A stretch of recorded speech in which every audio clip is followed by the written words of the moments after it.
3 out of 10 of our adult members all started their St John career as cadets. So, huge amount of our people that go through the organisation for careers, or like myself, as a long-term adult volunteer, started as cadets. So there's quite a few of those people on that name pool behind the Grand Prior cadets there. Went on to become either involved as doctors, nurses, or full-time, like Robbie Stokes up there, who's one of our senior paramedics in town.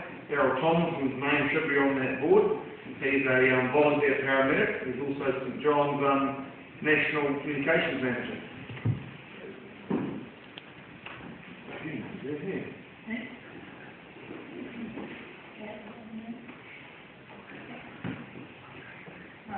Quite another question then. Where would you study if you wanted to become a paramedic?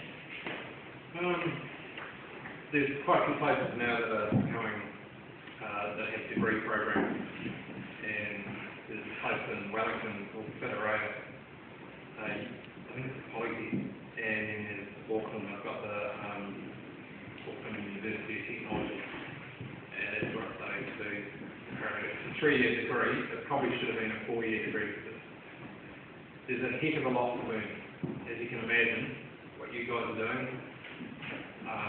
In the last year, you've got to know all your drugs that you give, all the different types of things that you can do for a patient, and then you've got to go out there and hopefully do those things if you're lucky enough to get a patient that's sick enough, and then write about the very, very hard,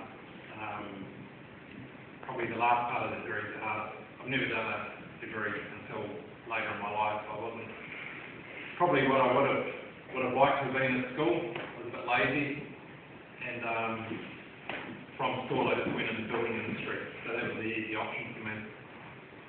Anyone could pick up a hammer and hit a nail with it time after time. You did pretty well. So learning at an older age is harder, but with you guys you've got more to offer. There's a lot more on offer for you guys. But if you did want to go through with that, anything now that you want to do formally and do well, that you have to sort of go to university. So after all those years at school, you might rethink it, maybe.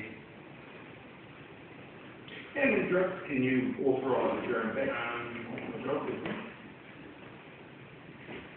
15, I think. 15 different drugs. It's a huge responsibility. It'll be about 18 soon.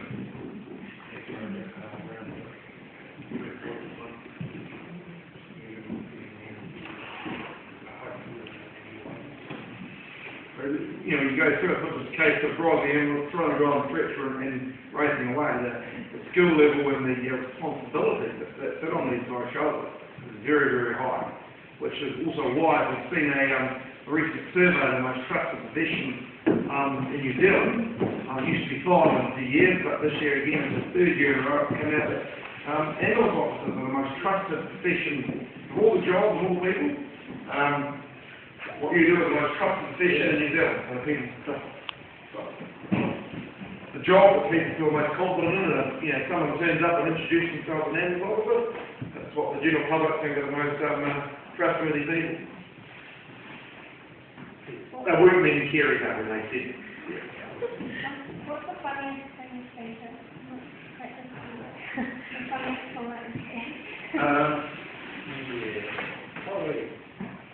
Some of them, probably not funny, it's frustrating. There's been some funny ones, but they're usually associated with people who might not be thinking too well or thinking too straight at the time. But we've got to the point where, what do you think, I ask you guys, what do you think you would need an ambulance for? What are the things you need? Yes?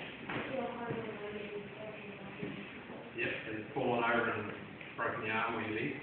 Yep. Sorry? Yep. Seeing it? So if you had a runny nose and you felt a bit unwell for about 3 days, do you think you need an ambulance, or do you think you need to go to the doctor? If you had a sore tummy with some diarrhea,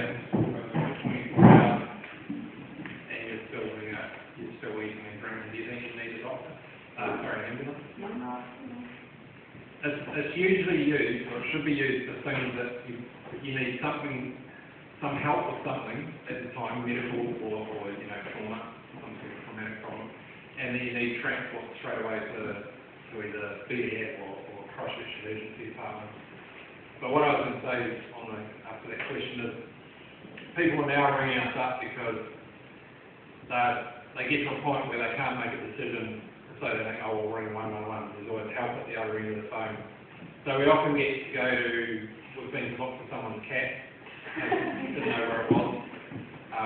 The police, of course, were asked first to go, but they swapped the job on us. We've been called to someone who wanted them to make a Milo because they couldn't be bothered getting out of bed. Yep, that was funny too. Did you make the Milo? Yeah. Unfortunately, that person is a regular and they don't have a lot of money. That's awful. So we often go to things where people are using the service for not what it's designed for, and some of the times we can't help them, so we have to put them on to like our company, for example, because their license doesn't work. But they also got a bit busy. But so the thing is, we do get some interesting jobs, but we get some jobs that are really frustrating because of the fact that the service isn't being used for what it's designed for. Someone did a